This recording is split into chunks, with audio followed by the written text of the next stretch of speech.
Baba Saheb doctor Ambedkar संपूर्ण वाङ्मय खंड 4। डॉक्टर अंबेडकर साइमन कमीशन के साथ बाबा साहेब डॉक्टर B.R. अम्बेडकर जन्म 14 अप्रैल 1891, परिनिर्वाण 6 दिसंबर 1956। बाबा साहेब डॉक्टर अंबेडकर संपूर्ण वाङ्मय खंड 4। डॉक्टर अंबेडकर संपूर्ण वाङ्मय खंड 4। डॉक्टर अंबेडकर साइमन कमीशन भारतीय सांविधिक आयोग के साथ पहला संस्करण 1994, दूसरा संस्करण 1998, तीसरा संस्करण 2013 जनवरी, चौथा संस्करण 2013 फरवरी, पांचवा संस्करण 2013 अप्रैल, छठा संस्करण 2013 जुलाई, सातवां संस्करण 2013 अक्टूबर, आठवां संस्करण 2014 फरवरी। ISBN 978-9109-089-2। मूल सामान पेपर बैग सर्वाधिक सुरक्षित। आवरण परिकल्पना विनय कुमार पाल। पुस्तक के आवरण पर उपयोग किया गया monogram Baba Saheb doctor B.R. Ambedkar के लेटर हेड से साभार। ISBN set 978-93-5109-000-7। खंड 1-21 सामान पेपर बैग के सेट का मूल्य। प्रकाशक डॉक्टर अंबेडकर प्रतिष्ठान, सामाजिक न्याय और अधिकारिता मंत्रालय, भारत सरकार, New Delhi 110-001। Phone number 011-233-57625, 233-20589, 233-20571, 233-20576। Fax 233-20582, 233-20589। Website www.ambedkar-foundation nic in मुद्रक Aravali printers and publisher private limited, W-30 Okhla, phase 2, New Delhi 20। यदि व्यक्ति का प्रेम तथा घृणा प्रबल नहीं है तो वह यह आशा नहीं कर सकता कि वह अपने युग पर कोई प्रभाव छोड़ सकेगा और ऐसी सहायता प्रदान कर सकेगा जो महान सिद्धांतों तथा संघर्ष की अपेक्षा लक्ष्यों के लिए उचित हो। मैं अन्याय, अत्याचार, आडंबर तथा अनर्थ से घृणा करता हूँ और मेरी घृणा उन सब लोगों के प्रति है जो इन्हें अपनाते हैं। वे दोषी हैं। मैं अपने आलोचकों को यह बताना चाहता हूँ कि मैं अपने इन भावों को वास्तविक बल व शक्ति मानता हूँ। वे केवल उस प्रेम की अभिव्यक्ति है जो मैं उन लक्ष्यों व उद्देश्यों के लिए प्रकट करता हूँ जिनके प्रति मेरा विश्वास है। डॉक्टर भीमराव अंबेडकर। परामर्श सहयोग संकलन अंग्रेजी श्री सीताराम केसरी, श्री वसंत मूल, माननीय कल्याण मंत्री भारत सरकार श्री के.वी. थंगावालू, माननीय कल्याण राज्य मंत्री भारत सरकार श्री माता प्रसाद IAS सचिव कल्याण मंत्रालय, श्री गंगादास IAS संयुक्त सचिव कल्याण मंत्रालय, सदस्य सचिव डॉक्टर अंबेडकर प्रतिष्ठान, प्रधान संपादक doctor Shyam Singh Shashi PhD D.Litt, संपादक श्री कैलाश चंद्र सेठ, श्रीमती भारती नरसिंहमन, अनुवादक तथा पुनरीक्षक श्री ब्रजेंद्र नाथ शर्मा, श्री सीताराम खौड़ाबाल, श्री रघुनाथ सिंह, श्री ओम प्रकाश कश्यप, श्री भूपेंद्र कुमार पाठक।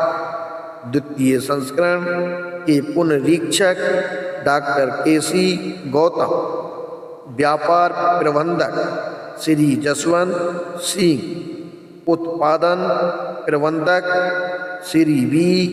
हरिहरन। आमुख भारत रत्न बाबा साहेब डॉक्टर भीमराव अंबेडकर हमारे संविधान निर्माता के साथ साथ प्रबुद्ध चिंतक एवं महान समाजशास्त्री भी थे। उन्होंने भारतीय दर्शन में विद्यमान रूढ़िवादी तत्वों को चुनौती दी।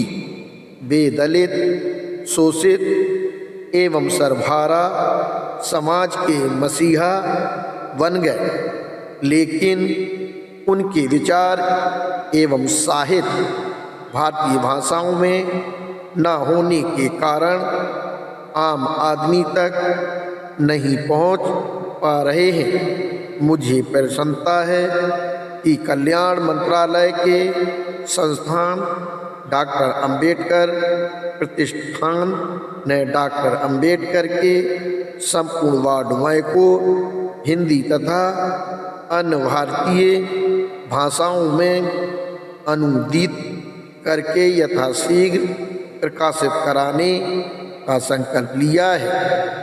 गत वर्ष बाबा साहेब के महापरिनिर्वाण दिवस पर इस वाङ्मय का दूसरा खंड हिंदी एवं तमिल भाषा में प्रकाशित कर राष्ट्र को समर्पित किया गया था।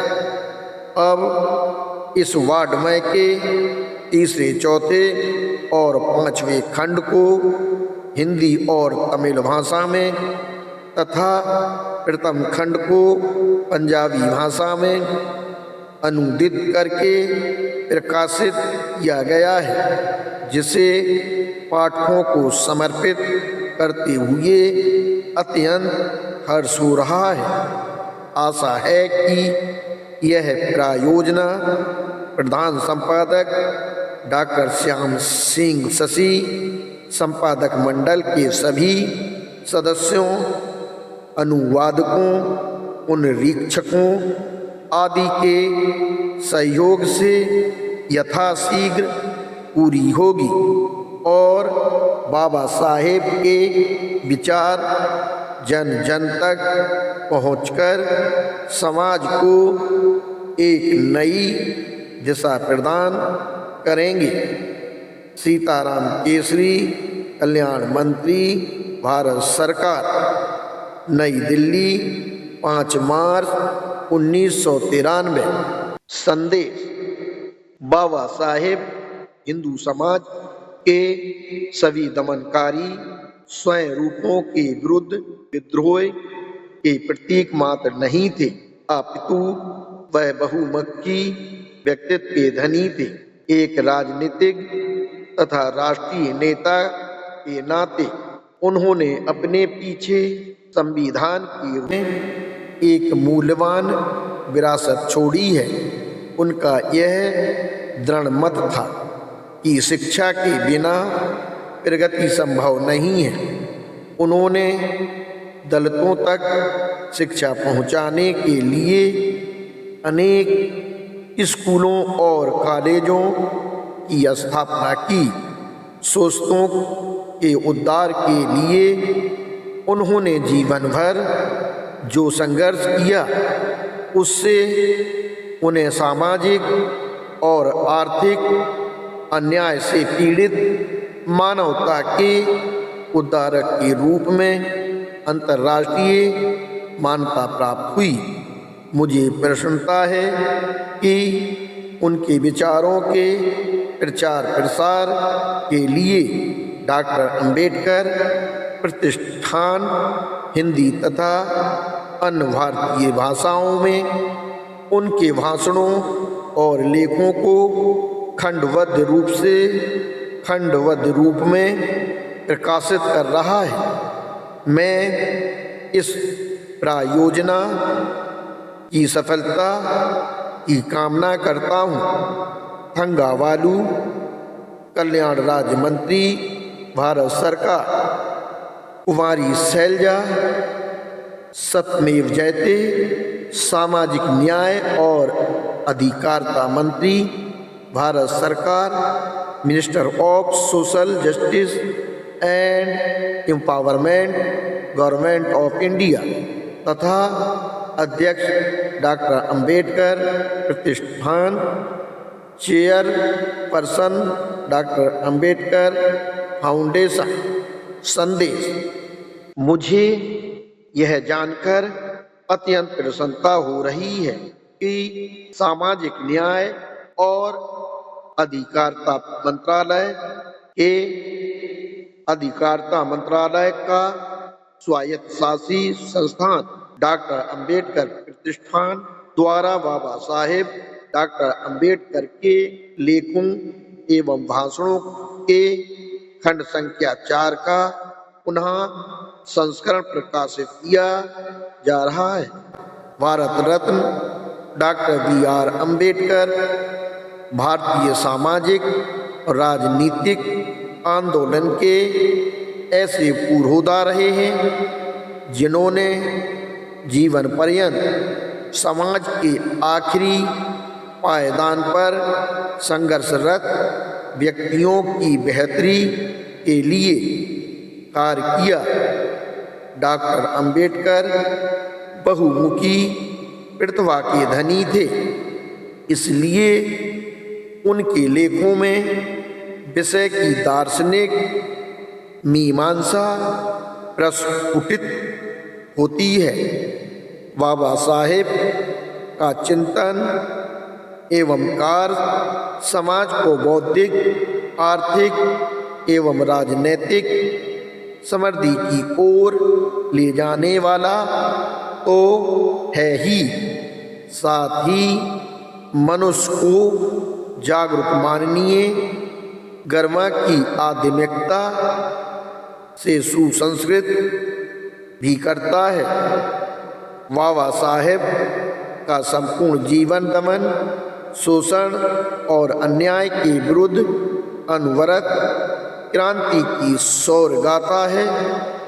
वे एक ऐसा समाज चाहते थे जिसमें वर्ण और जाति का आधार नहीं, बल्कि समता, स्वतंत्रता, बंधुत्व, मानवीय गर्व सर्वोपरि हो और समाज में जन्म, वंश और लिंग के आधार पर किसी प्रकार के भेदभाव की कोई गुंजाइश ना हो। समता, स्वतंत्रता और बंधुत्व के प्रति कृत संकल्प बाबा साहेब का लेखन प्रबुद्ध मेघा का प्रमाणिक दस्तावेज है। भारतीय समाज में व्याप्त विषमतावादी वर्ण व्यवस्था, जिसके तहत मानव में भेद किया जाता था, से डॉक्टर अंबेडकर कई बार टकराए। इस टकराहट से डॉक्टर अंबेडकर में ऐसा जज्बा पैदा हुआ जिसके कारण उन्होंने समतावादी समाज की संरचना को अपने जीवन का मिशन बना लिया। समतावादी समाज के निर्माण की प्रतिबद्धता के कारण डॉक्टर अंबेडकर ने विभिन्न धर्मों की सामाजिक धार्मिक व्यवस्था का अध्ययन व तुलनात्मक चिंतन मनन किया। डॉक्टर अंबेडकर प्रतिष्ठान बाबा साहेब डॉक्टर अंबेडकर के अन्य खंडों को भी शीघ्र प्रकाशित करने में प्रयासरत है। मुझे पूरी आशा है कि पाठकों को शीघ्र ही अप्रकाशित अन्य खंड भी पुस्तकों के आकार में प्राप्त हो जाएंगे। आशा है पाठकगण इस खंड के बारे में अपने अमूल विचार सुझाव उपलब्ध करवाएं, जिससे कि इन अनुदित खंडों की गुणवत्ता एवं साज सज्जा को आगामी खंडों में आने वाले समय में बेहतर बनाया जा सके। कुमारी शैलजा। परामर्श सहयोग कुमारी शैलजा, सामाजिक न्याय और अधिकारिता मंत्री, भारत सरकार एवं अध्यक्ष डॉक्टर अंबेडकर प्रतिष्ठान, श्री डी नेपोलियन, सामाजिक न्याय और अधिकारिता राज्य मंत्री, श्री टी नाइक, सामाजिक न्याय और अधिकारिता राज्य मंत्री, श्री अनिल गोस्वामी, सचिव, सामाजिक न्याय और अधिकारिता मंत्रालय, भारत सरकार, श्री संजीव कुमार, संयुक्त सचिव, सामाजिक न्याय और अधिकारिता मंत्रालय, भारत सरकार एवं सदस्य सचिव डॉक्टर अंबेडकर प्रतिष्ठान, श्री विनय कुमार पाल, निदेशक डॉक्टर अंबेडकर प्रतिष्ठान, श्री कुमार अनुपम, विशेष कार्याधिकारी डॉक्टर शशि भारद्वाज, संपादक श्री जगदीश प्रसाद भारती, व्यापार प्रबंधक श्री सुधीर हिलसायन, संपादक डॉक्टर अंबेडकर प्रतिष्ठान। संपादकीय। हमें यह लिखते हुए हर्ष होता है कि डॉक्टर अंबेडकर संपूर्ण वाङ्मय योजना का कार्य अनेक कठिनाइयों के बावजूद अबाध गति से आगे बढ़ रहा है। हमने बाबा साहेब डॉक्टर भीमराव अंबेडकर के संपूर्ण वाङ्मय को हिंदी तथा भारतीय भाषाओं में अनुदित करते समय विषयानुसार श्री बसंत मून के अंग्रेजी संकलन को आधार तो बनाया है, किंतु सुविधा की दृष्टि से उसे कुछ अधिक खंडों में समाविष्ट करने का प्रयास किया जा रहा है। अनुवाद कार्य अत्यंत कष्ट साध्य होता है तथा उसका पुनरीक्षण और संपादन उससे भी अधिक परिश्रम की अपेक्षा रखता है। हमारे समक्ष समय की सीमा भी है। यद्यपि पूरी प्रायोजना को 2-3 वर्षों में पूरा करने का संकल्प असंभव सा लगता है, फिर भी हमें अपने विद्वान अनुवादकों, पुनरीक्षकों तथा संपादन सहयोगियों की क्षमता पर पूरा भरोसा है, जिनके अनवरत परिश्रम से हम इस कार्य को यथाशीघ्र पूरा कर लेंगे। हमारा अपने कृपालु पाठकों से पुनः निवेदन है कि वे इस अनुवाद को साहित्यिक अनुवाद की भांति नहीं, बल्कि ज्ञान विज्ञान के सीधे साधे रूपांतर की तरह अपनाएंगे तथा बाबा साहेब के चिंतन को आत्मसात करेंगे। हमने बाबा साहेब डॉक्टर अंबेडकर के अंग्रेजी लेखों एवं भाषणों के दूसरे खंड को पाठकों की सुविधा को ध्यान में रखते हुए हिंदी और अन्य भारतीय भाषाओं में 3 खंडों में विभाजित किया है। इन 3 खंडों के विषय हैं डॉक्टर अंबेडकर बम्बई विधानमंडल में, साइमन कमीशन के साथ, गोलमेज सम्मेलन में। हमने उपाधि स्वरूप प्रयुक्त होने वाले अंग्रेजी के सर शब्द के स्थान पर माननीय शब्द का प्रयोग किया है। हमें आशा है हमारे सहृदय पाठक माननीय शब्द को उसी रूप में लेंगे। हमारा विश्वास है इस खंड को भी पाठकों का पूर्ववत प्यार मिलेगा। डॉक्टर श्याम सिंह शशि, प्रधान संपादक।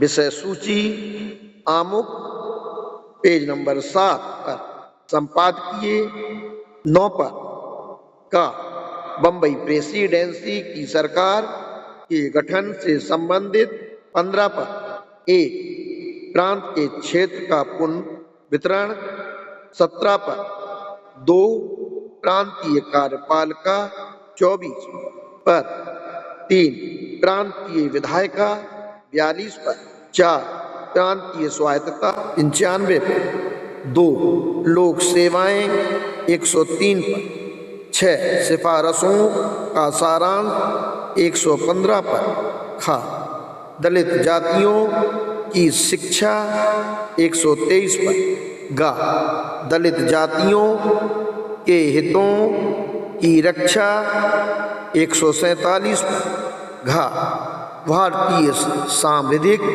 आयोग के समक्ष 181, चा दलित वर्गों संबंधी भारतीय मताधिकार कमेटी 218 पर, अनुक्रमण का 230, डॉक्टर अंबेडकर साइमन कमीशन भारतीय सांविधिक आयोग के साथ का बम्बई प्रेसिडेंसी की सरकार के गठन के बारे में रिपोर्ट आमुख।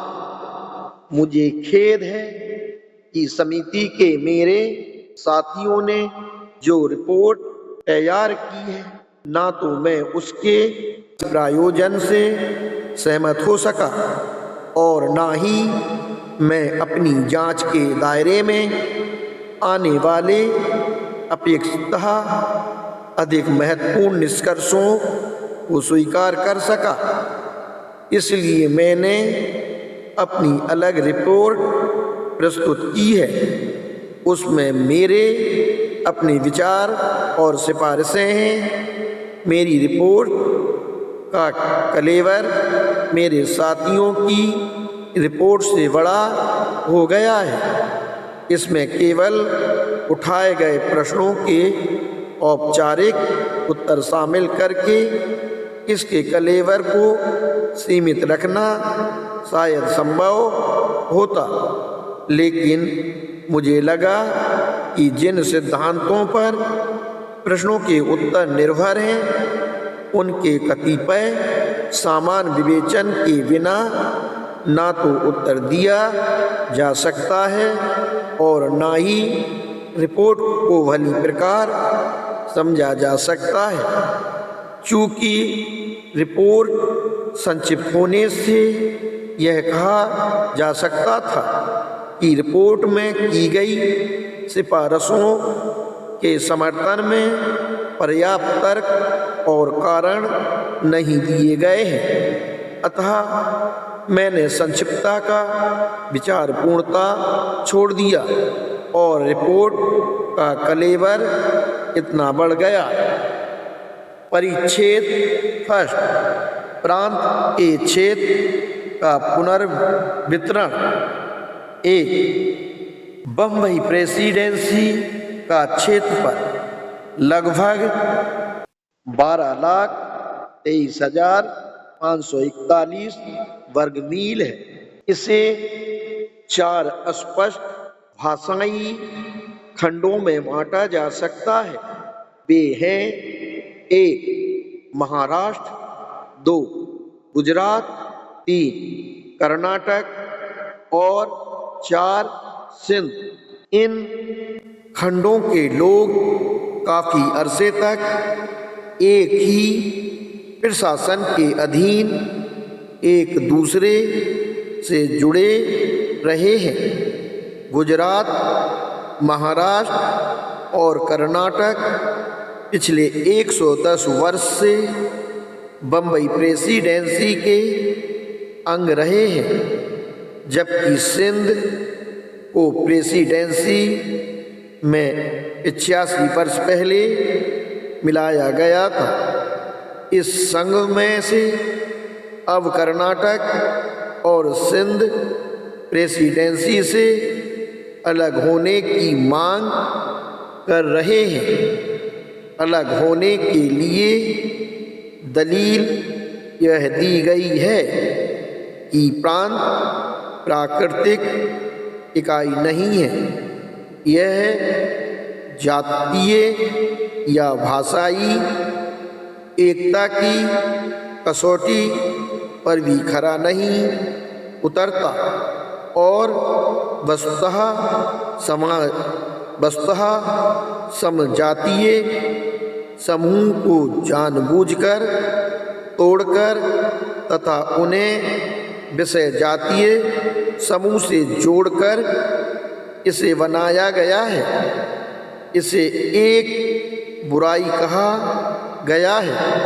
इस बात पर जोर देकर कहा गया कि प्रांतों के टुकड़े करके उनकी विशिष्ट संस्कृतियों का गला घोंट दिया गया है और दूसरे बड़े समूहों के साथ मिलाकर उन्हें राजनीतिक रूप से पंगु बना दिया गया है। 2, इसमें कोई शक नहीं कि कर्नाटक के मामले में इस दलील में कुछ बल है। यह सच है कि प्रशासन की दृष्टि से कर्नाटक के कई छोटे छोटे भाग करके उन्हें गैर कर्नाटक क्षेत्रों से मिला दिया गया है और इस तरह उनका अलगाव हो गया है। इस बात का भी खंडन नहीं किया जा सकता कि कर्नाटक का जो भाग बम्बई प्रेसिडेंसी से मिलाया गया है उसे बम्बई विधान परिषद में उचित प्रतिनिधित्व न मिलने के कारण राजनीतिक रूप से हानि हुई है। यह सब तो है ही, इसके अलावा भी मैं बम्बई प्रेसिडेंसी से कर्नाटक के अलग होने का विरोध करता हूँ। एक भाषा, एक प्रांत का सिद्धांत इतना बड़ा है कि इसे व्यवहारिक रूप से लागू नहीं किया जा सकता। इस सिद्धांत को यदि लागू किया जाए तो बहुत से प्रांत बनाने पड़ेंगे और उससे सिद्ध हो जाता है कि वह व्यवहार योग्य नहीं है। यदि केवल जहाँ भाषा अस्पष्ट सांस्कृतिक भाषा है जिसका अपना अतीत और भविष्य है और जहाँ सशक्त भाषाई चेतना विद्वान है जैसे सिद्धांत पर चलें तो भी इसे व्यवहार नहीं बनाया जा सकता। कारण यह है कि प्रत्येक ऐसी भाषा को जिसका अपना उज्जवल अतीत रहा है यदि अवसर दिया जाए तो उसका भविष्य भी उज्जवल होगा। और यदि प्रत्येक भाषाई समूह को शासन सत्ता सौंपी जाए तो उसमें भाषाई चेतना पैदा हो जाएगी। मैं जानता हूँ कि शायद इसके कारण कन्नड़ संस्कृति की बलि देनी पड़े। यद्यपि मुझे विश्वास नहीं है कि मौजूदा व्यवस्था को बनाए रखने का यह परिणाम होगा कि, लेकिन यदि यही परिणाम हो तो भी मेरे विचार से अफसोस की कोई बात नहीं है, क्योंकि मेरी राय है कि आज वक्त का सबसे बड़ा तकाजा यह है कि जनता जनार्दन के मन में एक साझी राष्ट्रीयता की भावना पैदा की जाए। यह भावना नहीं चलेगी कि पहले वे भारतीय हैं और फिर हिंदू, मुसलमान या सिंधी और कन्नड़ हैं, बल्कि यह कि वे मूलतः भारतीय हैं और अंततः भारतीय ही हैं। यदि हमारा आदर्श यही है तो ऐसा कुछ नहीं करना चाहिए जिससे स्थानीय देशभक्ति और वर्ग चेतना की भावना को कट्टरता का रूप मिले। प्रांत के मौजूदा विषम जातीय स्वरूप के पक्ष में बात यह है कि यह बहुभाषी लोगों को भागीदारी के समान अवसर प्रदान करता है। इससे तो अलगाववादी भावना के प्रसार पर काफ़ी हद तक अंकुश लगेगा ही। मेरा विचार है कि जिस व्यवस्था का परिणाम ऐसा लाभप्रद हो उसे बनाए रखना चाहिए। अतः मैं कर्नाटक की अलग होने की मांग का विरोध करता हूँ। 3. मेरे साथियों ने कर्नाटक के अलग होने के दावे को सरसरी तौर पर इसलिए खारिज कर दिया कि कोई गवाह इसके समर्थन में सम्मेलन के सामने नहीं आया। मुझे इसके बारे में कोई अफसोस नहीं है, क्योंकि इस विषय पर मैं अपने साथियों की सिफारिश से सहमत हूँ। लेकिन हैरानी इस बात की है कि सिंध के बारे में मेरे साथियों का निष्कर्ष अलग है। मेरी राय में कर्नाटक की तुलना में सिंध का कोई मामला नहीं बनता। इस बारे में दो राय नहीं हो सकती कि बम्बई प्रेसिडेंसी में शामिल होने से सिंध को काफ़ी लाभ हुआ है।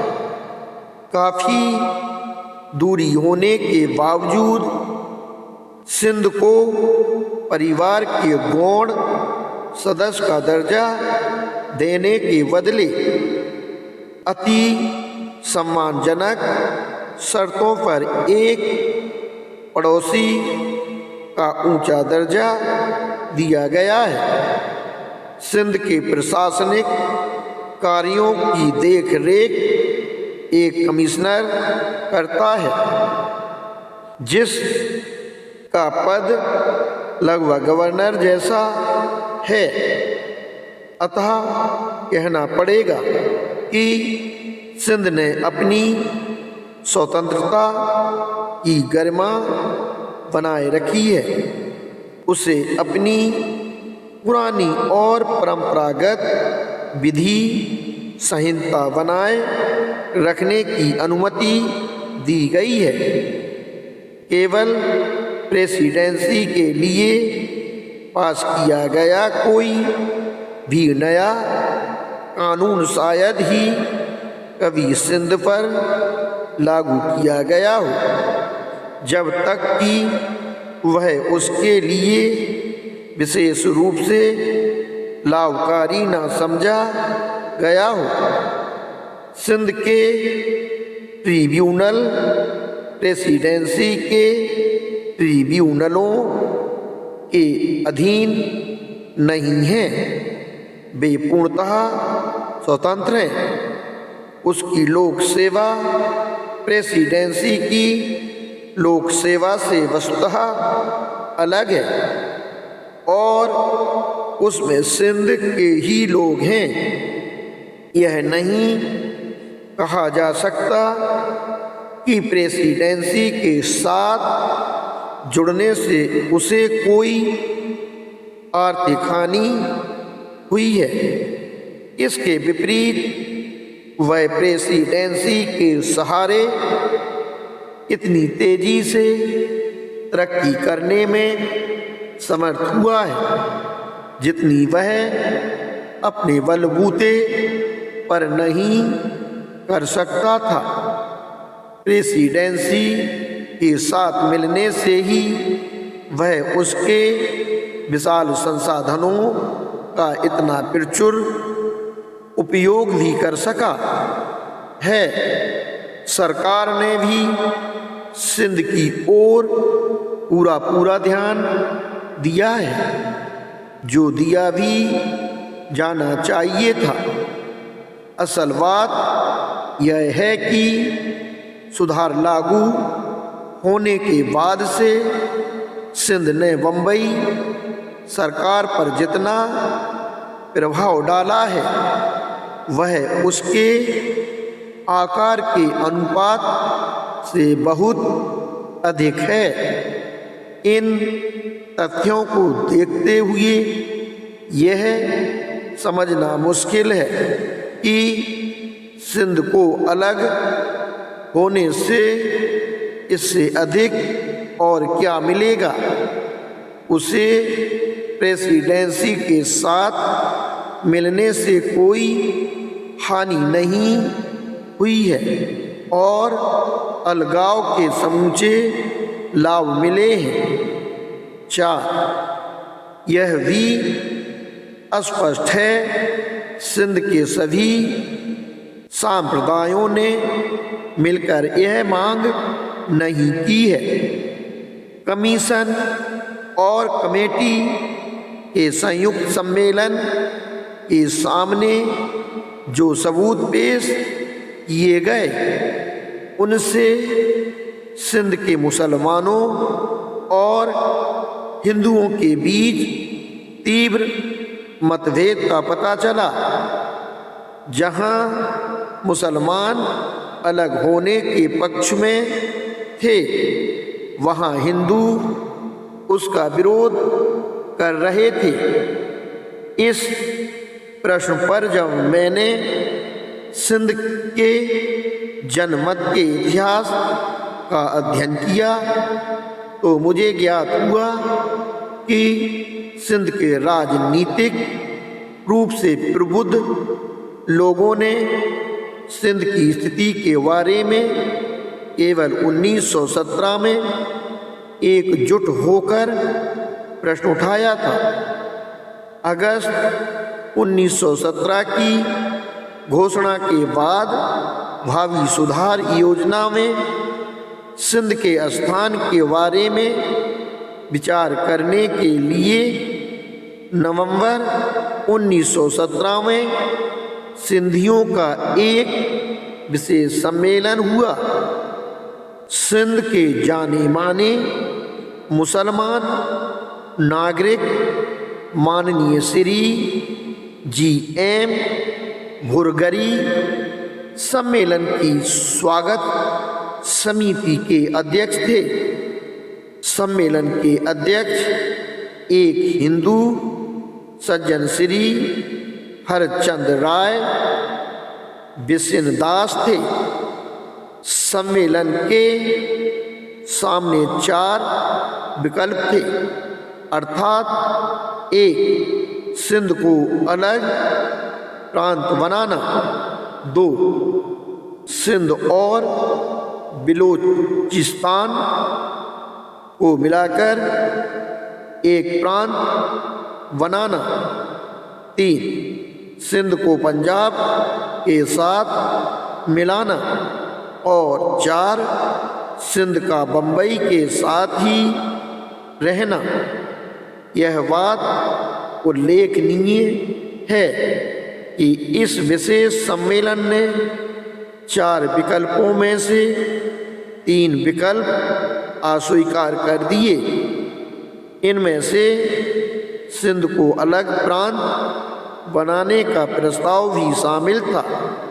सम्मेलन ने न केवल अलग प्रांत के प्रस्ताव को ठुकरा दिया, बल्कि हिंदुओं और मुसलमानों के समर्थन से एक प्रस्ताव भी पास किया। इस प्रस्ताव के अनुसार सिंध के कमिश्नर का दर्जा कम करके उसे प्रेसिडेंसी के डिवीजनल कमिश्नर के बराबर करके सिंध और प्रेसिडेंसी के बीच घनिष्ठ मेल की सिफारिश की गई।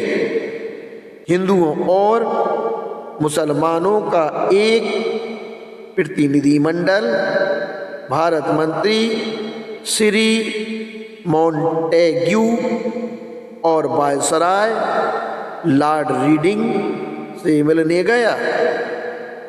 कहा जाता है कि प्रतिनिधिमंडल ने जोर देकर कहा कि सिंध अलग प्रांत नहीं बनाना चाहता।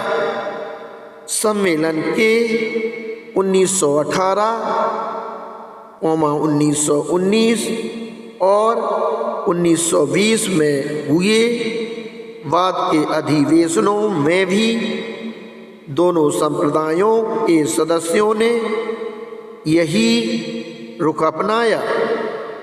असहयोग आंदोलन की लहर के कारण 1920 के बाद सम्मेलन ने इस प्रश्न पर विचार नहीं किया है। इस विवेचन से स्पष्ट है कि मुसलमानों ने ही अपना रुख बदला है और वे ही स्वीकृत दृष्टिकोण से पीछे हटे हैं। अतः यह मांग संयुक्त मांग न होकर केवल एक वर्ग की मांग है जो केवल मुस्लिम संप्रदाय द्वारा की गई है। 5. ऐसी वर्गीय मांग के बारे में सहानुभूतिपूर्ण विचार करने से पहले इस बात की तसल्ली कर लेनी चाहिए कि अलग होने का जो उद्देश्य बताया गया है वह उचित है या नहीं। इस मांग को रखने वाले मुसलमानों के प्रतिनिधि मंडल ने और इसका विरोध करने वाले हिंदुओं के प्रतिनिधि मंडल ने मांग और उसके विरोध का वास्तविक उद्देश्य प्रकट न करने की भरसक कोशिश की। फिर भी जो लोग असलियत जानते थे उन्होंने महसूस किया होगा कि दोनों पक्षों ने अपनी अपनी बात खुलकर नहीं बताई है, लेकिन इस उद्देश्य को स्पष्ट रूप से बताना ही चाहिए ताकि इस पर इसके गुण दोषों के अनुसार विचार किया जा सके। जहाँ तक मुझे जानकारी है उसके आधार पर मैं इस उद्देश्य को स्पष्ट करना चाहता हूँ। हिंदुओं और मुसलमानों के बीच सद्भावपूर्ण सौहार्द के लिए मुस्लिम संप्रदाय के प्रतिष्ठित लोगों ने 20 मार्च 1927 को कुछ रखी जिन्हें दिल्ली मुस्लिम प्रस्ताव कहते हैं। इन प्रस्तावों के अनुसार मांग की गई कि 1. सिंध को अलग प्रांत बनाया जाए। 2. उत्तर पश्चिमी सीमा प्रांत को अन्य प्रांतों के बराबर समझा जाए और 3.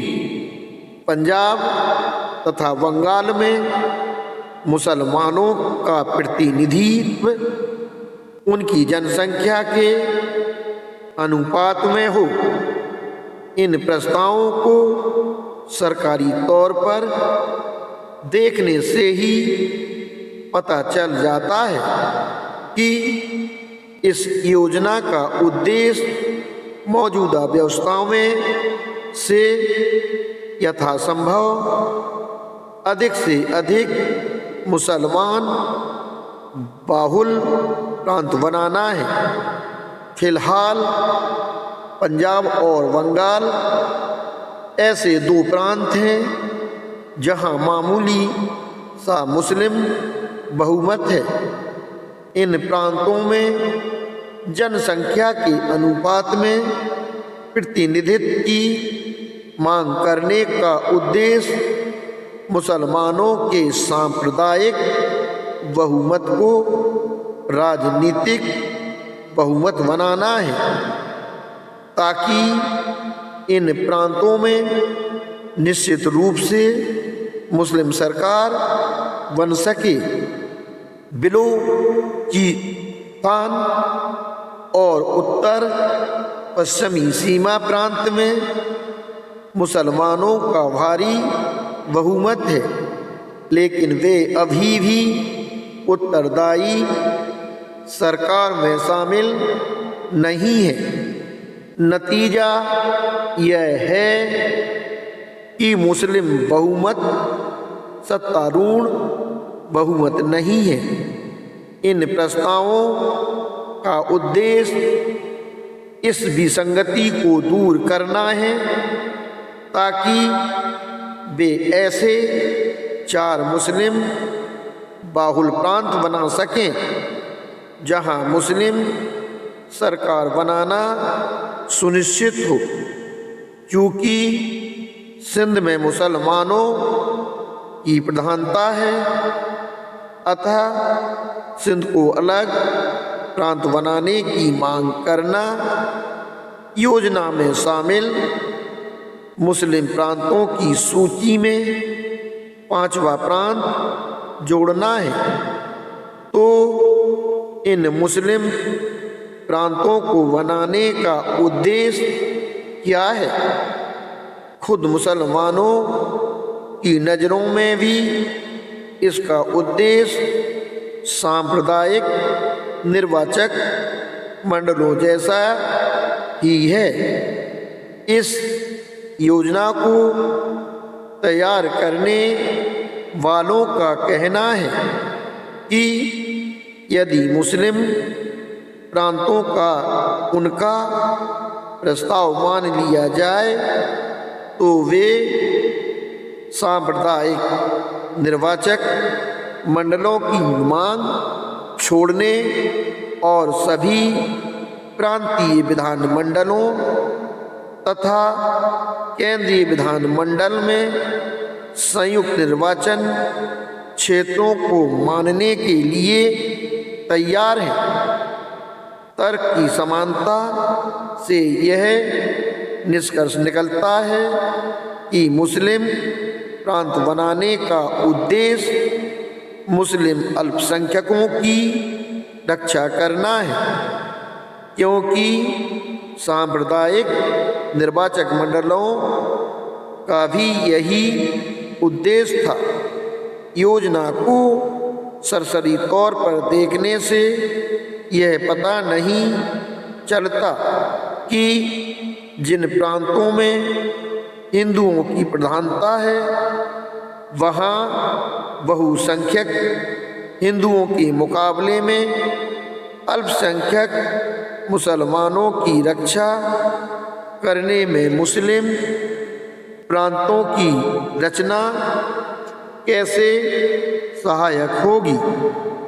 ऐसा लगता है कि मुस्लिम अल्पसंख्यकों को सांप्रदायिक निर्वाचक मंडलों से जो सुरक्षा मिलती है या मिलती प्रतीत होती है उसे खत्म करके यह योजना वस्तुतः उनकी स्थिति कमजोर कर रही है।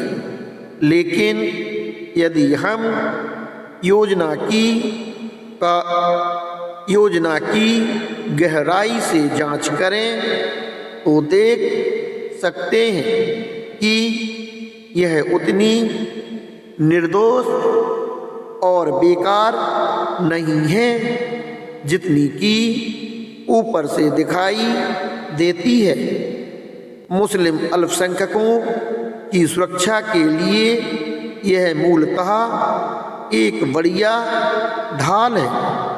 यदि हिंदू प्रांतों में बहुसंख्यक हिंदू अल्पसंख्यक मुसलमानों पर अत्याचार करें तो योजना 5 मुस्लिम प्रांतों में बहुसंख्यक मुसलमानों को अल्पसंख्यक हिंदुओं पर अत्याचार करने का अवसर प्रदान करती है।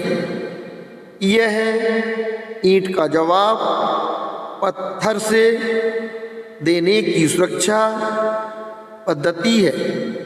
आतंक के बदले आतंक और अंततः अत्याचार के बदले अत्याचार इसका मूल मंत्र है। पूरी योजना का और सिंध को अलग प्रांत बनाने का यही उद्देश्य है। यदि इस बारे में कोई शक हो तो मैं उसे नेहरू समिति की रिपोर्ट का हवाला देकर दूर करना चाहता हूँ। रिपोर्ट में कहा गया है, हम मानते हैं कि सिंध को अलग करने की मुस्लिम मांग सर्वाधिक संतोषजनक ढंग से नहीं की गई थी। यह सांप्रदायिकता पर आधारित थी और बेमतलब ऐसे दूसरे मुद्दों से जुड़ी हुई थी जिनसे इसका कोई सरोकार नहीं था।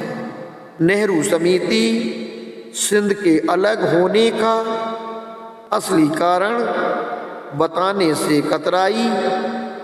इससे यह धारणा बनती है कि समिति को जो कारण पता चला होगा वह निश्चय ही प्रशंसनीय नहीं होगा। लेकिन यदि हम इससे सहमत होना चाहते हैं तो बेहतर यही है कि हम इसके बारे में बुरी से बुरी बात भी जान लें। अतः मैं इस पर से पर्दा हटाकर मौलाना अबुल कलाम आज़ाद को ही यह बताने का मौका दूंगा। मुस्लिम लीग के हाल ही में कलकत्ता में हुए अधिवेशन में उन्होंने एक भाषण दिया। रूखेपन और अस्पष्टता के कारण इस भाषण की प्रशंसा की जानी चाहिए। भाषण के दौरान उन्होंने कहा, लखनऊ समझौते द्वारा उन्होंने अपने हितों को बेच डाला।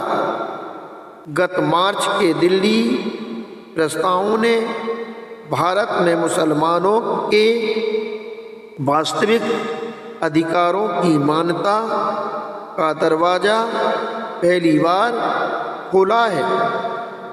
1917 के समझौते के द्वारा पृथक निर्वाचन क्षेत्रों से उन्हें केवल मुस्लिम प्रतिनिधित्व प्राप्त हुआ, लेकिन मुसलमान बिरादरी के लिए अस्तित्व के लिए जो बात महत्वपूर्ण थी वह थी उनके संख्या बल की मान्यता। दिल्ली प्रस्तावों ने ऐसे हालात पैदा किए जिनसे उन्हें भावी हिंदुस्तान में उचित हिस्सा मिलने की गारंटी मिलेगी। बंगाल और पंजाब में उनका मौजूदा मामूली सा बहुमत केवल जनसंख्या संबंधी आंकड़ा था, लेकिन दिल्ली प्रस्तावों से उन्हें पहली बार 5 प्रांत मिले, जिनमें से कम 3 प्रांतों सिंध, उत्तर पश्चिमी सीमा प्रांत और बलूचिस्तान में उनका असल भी भारी बहुमत था। यदि मुसलमान इस महत्वपूर्ण कदम को नहीं समझे तो वे जीने के काबिल नहीं थे।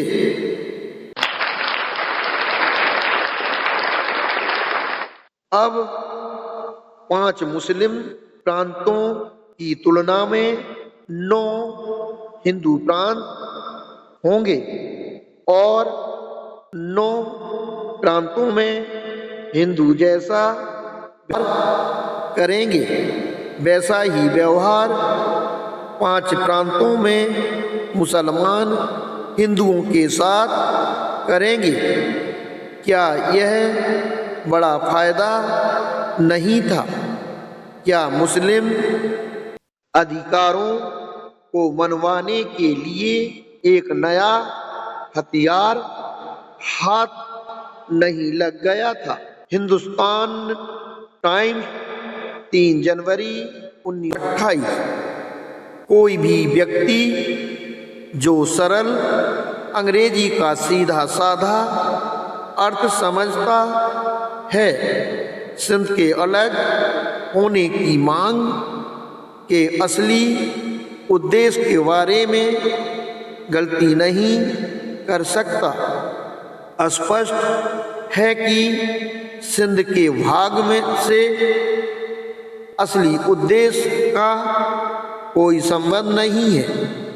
यह मुस्लिम अल्पसंख्यकों की सुरक्षा के लिए तैयार की गई योजना का एक भाग है और इसका आधार यह सिद्धांत है कि शांति बनाए रखने का सबसे अच्छा तरीका युद्ध के लिए तैयार रहना है। 6. मांग का असली उद्देश्य जानने के बाद प्रश्न यह है कि क्या हम इससे सहमत हों? कम से कम मैं तो इससे सहमत नहीं हो सकता और मैं दावे के साथ कह सकता हूँ कि कोई भी व्यक्ति जो अच्छा प्रशासन चाहता है इससे सहमत नहीं होगा। नेहरू समिति ने जिस प्रकार सिंध को अलग करने के पक्ष में अपने विचार प्रकट किए हैं, उसी प्रकार यह भी कहा जाएगा कि पेश करने के तरीके से प्रस्ताव के गुण दोष कम नहीं हो जाते। मुझे इस रुख पर आपत्ति है। मेरा विचार है कि तरीके से प्रयोजन का पता चलता है। प्रयोजन कोई छोटी मोटी बात नहीं है, बल्कि स्थिति का खाका बदलने के लिए काफ़ी है। इस बात से इनकार नहीं किया जा सकता कि किसी संस्था को चलाने वाली और उसकी दिशा निश्चित करने वाली ताकत का केंद्र वह प्रयोजन ही है जिसने संस्था को बनाया है। इस योजना का प्रयोजन निसंदेह बहुत भयानक है। इसमें न्याय और शांति बनाए रखने के लिए बदले की भावना का सहारा लिया गया है। इस योजना में दूसरे प्रांतों में उनके धर्मावलंबी साथियों द्वारा किए गए अत्याचारों या पापों के लिए निर्दोष अल्पसंख्यकों को मुस्लिम प्रांतों में हिंदुओं और हिंदू प्रांतों में मुसलमानों को सजा देने का मौका दिया गया है। जो पद्धति अल्पसंख्यकों को उनके अपने ही प्रांत में नागरिक के बदले बंधक समझने की अनुमति देती है, उसकी अपने आप निंदा होनी चाहिए। ये अल्पसंख्यक वे लोग हैं जिनके अधिकार उनके गलत व्यवहार के कारण नहीं जब्त किए जाते, बल्कि कहीं और उनके भाई बंधुओं ने जो गलत व्यवहार किया होगा उसके दंड स्वरूप सौंप किए जाते हैं। और कौन कह सकता है कि जिस शिकायत के आधार पर अधिकार जब्त किए जाते हैं वह हमेशा सही और ठोस होगी। शिकायत से आदमी अक्सर केवल या तकलीफ महसूस करता है, जिससे अल्पसंख्यकों के खिलाफ कोई भी छोटी या बड़ी बात प्रांतों के बीच लड़ाई का कारण बन जाती है। ऐसी योजना के परिणाम इतने भयंकर हैं कि इनके बारे में धैर्य से नहीं सोचा जा सकता। हिंदू प्रांतों में हिंदुओं को मुसलमानों पर अत्याचार करने के वैसे ही अवसर मिलने से योजना अच्छी नहीं हो जाती। इसमें तो मनमुटाव और विघटन के बीच छिपे हैं। यह योजना इतनी खराब है कि यदि मुसलमान इसके बिना अपने आप को सुरक्षित नहीं महसूस कर सकते, तो मैं चाहूँगा कि स्वराज को तब तक के लिए टाल देना चाहिए जब तक कि पारस्परिक विश्वास से उन्हें यह भरोसा ना हो जाए कि वे इस योजना के बिना काम चला सकते हैं। नेहरू समिति ने तर्क दिया है कि भारत में जनसंख्या का जो वितरण आज है, उसके लिए इतिहास में हुई घटनाओं का लंबा सिलसिला उत्तरदायी है और सांप्रदायिक प्रांत बनाने में हमें तथ्यों को केवल उनके सही रूप में समझना है। यह बेशक सही है, लेकिन मुद्दा यह है कि ऐसे समय में जब सांप्रदायिक भावना पूरे उफान पर है और राष्ट्रीय भावना अत्यधिक उतार पर, तो क्या हमें ऐसे सांप्रदायिक प्रांत बनाने चाहिए जब हिंदू और मुसलमान सांप्रदायिक भावना से ऊपर उठ जाएं और यह महसूस करने लगें कि वे मूलतः और अंततः भारतीय ही हैं, तो ऐसे प्रांत बनाए जा सकते हैं।